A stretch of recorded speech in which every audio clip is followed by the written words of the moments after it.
Փոքրիկ Հայկը իր սենյակում մեծ հետաքրքրությամբ թերթում էր Հայկի ու Բելի մասին պատմող գիրքը։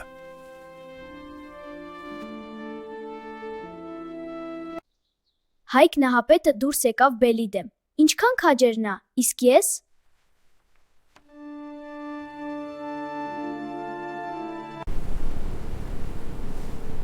Սա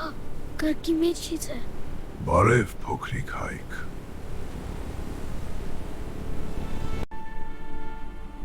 Դու իսկապես նա ես։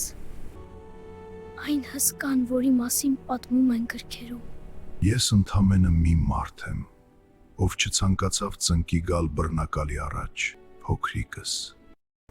Բայց նա այնքան մեծ էր, այնքան հզոր։ Ինչպես կարողացար մեկ նետով տափալել այդպիսի ահեղ թշնամուն։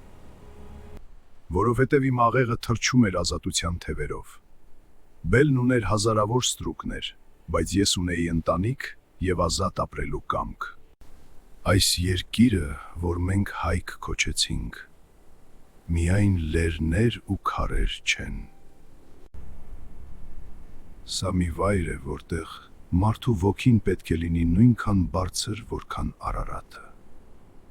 Երբեք թույլ չտաս, որ քեզ պարտադրեն ուրիշի կամքը, եթե այն արդար չէ։ Տես այս նետը։ Մեկ հատը հեշտ է կոտրել,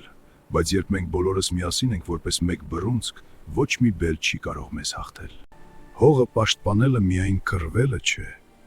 այն մշակելն է, շենացնելն ու սիրելը։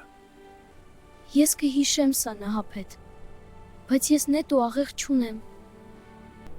Քո ժամանակներում նետը քո գիտելիքն է, իսկ աղեղը քո լեզուն ու մշակույթը։ Քանի դեռ դրանք ամուր են քո ձեռքում, մեր տեսակը երբեք չի պարտվի։ Արթնացիր և շենացրու մեր տունը։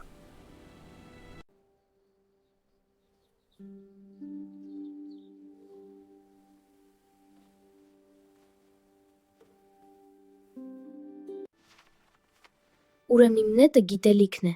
իսկ աղեղը լեզուն։ Ես հասկացա նահապետ, այլևս չեմ վախենա դժվարություններից։ Ես կսովորեմ, կդառնամ ուժեղ ու կպահեմ մեր տունը, ինչպես դու պահեցիր։